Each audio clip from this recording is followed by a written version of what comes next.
Hello everyone, welcome to our channel. ఎలా ఉన్నారండి అందరూ? నేనైతే చాలా బాగున్నాను. సో మీరు ఎలా ఉన్నారో కామెంట్ సెక్షన్లో అయితే కామెంట్ చేసేయండి. సో ఈ బ్లౌజ్ వచ్చేసి ముందు రోజు ఫంక్షన్కి వెళ్తా ఉన్నప్పుడు హ్యాండ్స్ కంప్లీట్ చేసేసి అయితే వెళ్ళానండి. అంటే ముందు రోజు పెట్టాలండి. మొన్న బ్లౌజ్ అనమాట, ఓకేనా, మొన్న కూడా కాదు, సాటర్డే రోజు పెట్టిన బ్లౌజ్ సండే రోజు ఫంక్షన్కి వెళ్ళాము. మండే కంప్లీట్ అయిపోయింది. సో ఇక్కడ వచ్చేసి ఊర్లోకి వెళ్ళేసి వస్తే మటుకు నిజంగా ఏందో అండి, గతంగోళంగా ఉంటుంది. అసలు ఏ పని కూడా టైం టు టైం అస్సలకి కంప్లీట్ అవ్వదు. జనరల్గా మీకు అందరికీ తెలిసిందేదే కదండి, నైటే నేను డిజైన్స్ అన్ని కూడా ఏ ఫోల్డర్లో ఉన్నాయి కానీ ప్లస్ టార్గెట్ ప్రకారం కానీ ఏ బ్లౌజ్ ఏది వేయాలి ఫస్ట్ ఇవన్నీ కూడా అని కంటిన్యూగా నేను చేసి పెట్టేసుకుంటానండి. నైట్ మొత్తం అన్ని కూడా రెడీ చేసి పెట్టేసుకుంటాను. కానీ ఇట్లా వెళ్ళేసి వచ్చినప్పుడు ఇంకా నైట్ చేసుకోలేదు. మార్నింగ్ అన్నీ కూడా కంప్లీటెడ్గా అన్ని పొద్దుటి నుంచి ఎడిటింగ్లకు కానీ డిజైన్స్ కానీ ఏ బ్లౌజ్ పెట్టాలి ఫస్ట్ ఏ బ్లౌజ్ ఇవ్వాలి బిల్లులు చెక్ చేసుకొని ఇవన్నీ చేసుకునేసరికల్లా అక్కడే టైం అంతా కూడా వేస్ట్ అయిపోతుంది. నిజమండి, మీరు ఒక్కసారి గిన ప్లానింగ్ చేసుకోండి, ముందు రోజే మొత్తం అంతా కూడా కంప్లీట్ చేసుకొని మరుసటి రోజు ఓన్లీ వర్కులు చేసేటట్లుగా టైమింగ్ పెట్టేసుకోండి. నిజంగా అంటే 100% మీరు అనుకున్న మనీ టార్గెట్ రీచ్ అవుతారండి. మిషన్లకి కూడా కంప్లీటెడ్గా మన టార్గెట్లు పూర్తి అయిపోతేనే రెస్ట్ కూడా వస్తుంది. ఓకేనా. సో ఇక్కడ వచ్చేసి బోట్ నెక్ మార్కింగ్ అండి. యాక్చువల్లీ కస్టమర్ తెచ్చిండేది నార్మల్ రౌండ్ నెక్ బ్లౌజ్దే. అయితే ఈ మెజర్మెంట్స్ నేను ఆల్రెడీ కూడా వీడియో చేశానండి. నార్మల్ బ్లౌజ్ తీసుకున్నా కానీ బోట్ నెక్ మెజర్మెంట్స్ ఎలా పెట్టాలి అని చెప్పేసి అనేది ఆల్రెడీ వీడియో చేశాను. నేను డిస్క్రిప్షన్లో లింక్ ఇస్తాను, చూడండి. ఆ మెజర్మెంట్స్ ప్రకారం మీరు పెట్టారు అని అంటే బోట్ నెక్ మార్కింగ్ మీకు టైలరింగ్ ఎక్స్పీరియన్స్ లేకోకుండా బోట్ నెక్ మార్కింగ్ అయితే పర్ఫెక్ట్గా పెడతారండి. తర్వాత ఇక్కడ ఇంకొక చిన్న టిప్ ఏమనంటే, ఫస్ట్ ఎప్పుడైనా సరే హ్యాండ్స్ కంప్లీట్ చేసుకోండి. హ్యాండ్స్ కంప్లీట్ చేసుకున్నారు అని అంటే క్లాత్ ఫిట్టింగ్ చేసుకునేటప్పుడు మీకు వర్క్ పైన క్లిప్స్ పడవు. ఓకేనా, మనకు ఫ్రీగా ఉంటుంది. ప్లస్ వర్క్ కూడా డిస్టర్బెన్స్ అనేది అవ్వదు. మనకు ఫిట్టింగ్ చేసి కూడా క్లిప్స్ అనేది టైట్ అవ్వవు అనమాట.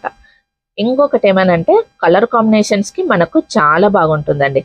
ఎందుకంటే హ్యాండ్స్కి లైన్స్ కానీ లేదని చెప్పేసానంటే డిజైన్ బ్యాక్ కంటే హ్యాండ్ కంపల్సరీ ఎక్కువ ఉంటుంది కదండి. బుటీస్ అనుకోండి, ఇంకా సంథింగ్ వేరేది ఏదైనా సరే మనకు హ్యాండ్స్కి బ్యాక్ నెక్ ఫ్రంట్ నెక్కి కలర్స్ డిఫరెంట్ వస్తాయి. కావాలంటే మీరు అబ్జర్వ్ చేయండి, లైన్స్కి వేసినప్పుడు మనకు ఆటోమేటిక్గా కలర్ అనేది ఎక్స్ట్రా ఉంటుంది అనమాట. అంటే బ్యాక్ నెక్ ఫ్రంట్ పార్ట్ వచ్చేసి 4 కలర్స్లో కంప్లీట్ అయ్యేది, హ్యాండ్స్ పార్ట్కి వచ్చేసరికల్లా మనకు 6 కలర్స్ దాకా ఉంటుంది అనమాట. సో ఇవన్నీ కొంచెం డిఫరెంట్గా ఉంటుంది కాబట్టి దానికి కూడా మనకు యూజ్ అవుతుంది. సో అక్కడైతే 2 మిషన్లు పెట్టేసి రన్ చేసేసానండి. ఆ తర్వాత నేను ఈ బ్లౌజులు వచ్చేసి మొత్తం అంతా కూడా ట్రిమ్మింగ్ చేశాను అనమాట. మీకు మొన్న వీడియోలో చూపించాను కదా, మొత్తం అంతా కూడా ట్రిమ్మింగ్ ఆఫ్ చేశానని. సో టోటల్గా ట్రిమ్మింగ్ మొత్తం థ్రెడ్స్ అన్ని కూడా కట్ చేశాక ఇది అండి ఫైనల్ లుక్. సో ఈ బ్లౌజెస్ క్లియర్గా మన కొత్త ఛానల్లో అయితే క్లియర్గా అయితే అప్లోడ్ చేస్తూ ఉన్నాను, చూడండి ఒకసారి. డిజైన్ నెంబరు పిక్స్కి మాత్రం కంపల్సరీ మీరు వాట్సాప్ ఛానల్లో అయితే జాయిన్ అవ్వండి. దాంట్లో picks with prizes design number మొత్తం అన్నీ కూడా ఉంటాయన్నమాట. ఓకేనా. సో ఇవి సేమ్ కాంబినేషన్స్ మనము పార్సల్ చేసేయాలన్నమాట. సో ఇంకా ఇక్కడ మీకు చూపించేది అయిపోతానే సో ఈ డిజైన్స్ మొత్తం ఈ బ్లౌజెస్ పార్సల్ కూడా అయిపోయాయి. సో ఈ కాంబినేషన్స్వి మొత్తం 4 బ్లౌజెస్ వేసానండి. ఇక్కడైతే పార్సల్ అయితే రెడీ అయిపోయింది. ఇవి వచ్చేసి బేదంచెర్ల నుంచి వచ్చాయండి మనకు పార్సల్ అయితే. సో ఇంకా వాళ్ళకు పార్సల్ అయితే కంప్లీటెడ్. సో ఇవంతా కూడా అయిపోయిన తర్వాత స్టిచ్చింగ్ దగ్గరికి స్టార్ట్ చేశాను. సో ఇవన్నీ కూడా అయ్యేసరికల్లా కూడా మధ్యాహ్నము 1:30 అయ్యిందండి టైము. 1:30 అప్పుడు కటింగ్ చేస్తూ ఉన్నాను. మామూలుగా ముందు రోజు కటింగ్ రెడీగా ఉంది అని అంటే మరుసటి రోజు స్టిచ్చింగ్కి తొందరగా అయిపోతుంది కదా. సో అవ్వలేదు కాబట్టి కటింగ్ చేసుకోవడానికేమో 1:30 అయింది, బ్లౌజ్ స్టిచ్చింగ్ చేయడానికేమో 7:30 అయింది. స్టిచ్చింగ్ కూర్చున్నాను అని చెప్పేసానంటే 1 అవర్లో కంప్లీట్ అవుతుందండి. బట్ కటింగ్ రెడీగా ఉండాలి మనకు. ఆ టైంకి కూర్చున్న దగ్గర నుంచి లేకోకోకుండా ఉండాలి, అప్పుడు ఫాస్ట్గా కంప్లీట్ అవుతుంది. సో ఈ బ్లౌజ్ కూడా హ్యాండ్స్ ఇలాగా కట్ వర్క్ వస్తే, రెడీమేడ్ కట్ వర్క్ వస్తే ఎలాగ స్టిచ్ చేసుకోవాలని చెప్పేసి అనేది వీడియో చేశానండి. సో అందుకే ఆ క్లిప్ కూడా మీకు ఇక్కడ యాడ్ అయితే అయ్యింది.